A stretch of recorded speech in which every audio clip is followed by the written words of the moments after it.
Yang menyebarkan Islam di Jawa Barat salah satunya adalah Syekh Syarif Hidayatullah atau dikenal Sunan Gunung Jati. Ya, Sunan Gunung Jati, Syekh Syarif Hidayatullah. Syekh Syarif Hidayatullah ini ayahnya adalah seorang syarif berketurunan Rasulullah Sallallahu Alaihi Wasallam, Raja Mesir di masanya. Ibunya adalah yang bernama Larasantang, putri dari kerajaan Sunda di Jawa Barat, kerajaan Pajajaran. Jadi Larasantang ini ketika musim haji sudah masuk Islam, sedang melaksanakan haji, bertemulah dengan Raja Mesir namanya Syarif Abdullah. Kemudian ditikah, memiliki anak namanya Syarif Hidayatullah. Jadi Syarif Hidayatullah ini adalah anak mahkota. Jadi anak laki-laki pertama yang siap jadi raja. Di usia 20 tahun beliau ingat pesan dari ibunya bahwa kalau sudah besar akan dikirim ke Pulau Jawa. Nah, beliau ketika meninggal ayahnya raja, maka beliau akan dinobatkan menjadi pengganti. Tapi beliau menolak dan beliau pergi ke Jawa. Pergi ke Jawa Barat. Dan kemudian pada gilirannya Syekh Syarif Hidayatullah menjadi Raja Cirebon. Nah, ini seorang mursyid, ulama sufi, sekaligus sebagai sultan, sekaligus sebagai penguasa. Menyatu dalam satu diri. Kalau yang lain, ulama sufi adalah sebagai mufti dalam sebuah kesultanan Islam.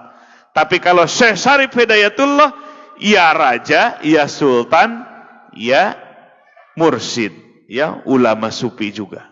Jadi menyatu dalam satu diri antara sultan, raja dengan ulama. Maka penyebaran Islam di Jawa Barat, tokoh utamanya adalah Syekh Syarif Hidayatullah. Nah, Syekh Syarif Hidayatullah memiliki anak namanya Syekh atau Sultan Hasanuddin yang kemudian menjadi raja di mana? Menjadi raja di Banten.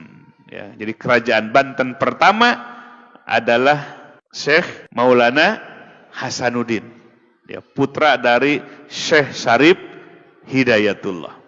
Jawa Barat, kemudian Jawa Tengah, Jawa Timur, ada wali-wali Allah yang lainnya, para ulama sufi. Lebih dikenal dengan Wali Sanga atau Wali Songo, wali yang 9. Itu satu zaman ya, Wali Songo itu. Di Jawa Barat, Jawa Tengah sampai Jawa Timur.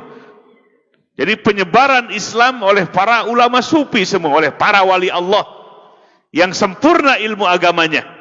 Sehingga tanpa peperangan beralih dari kerajaan-kerajaan Hindu dan Bunda, kemudian memeluk Islam. Kemudian pindah ke Kalimantan.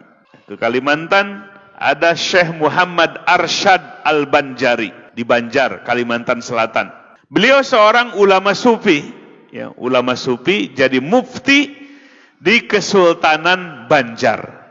Di Banjar ada kesultanan, ada kerajaan Islam. Nah, muftinya adalah Syekh Muhammad Arsyad Al-Banjari. Di Kalimantan Selatan. Jadi penyebaran Islam. Jadi bersinergi antara kesultanan dengan ulama.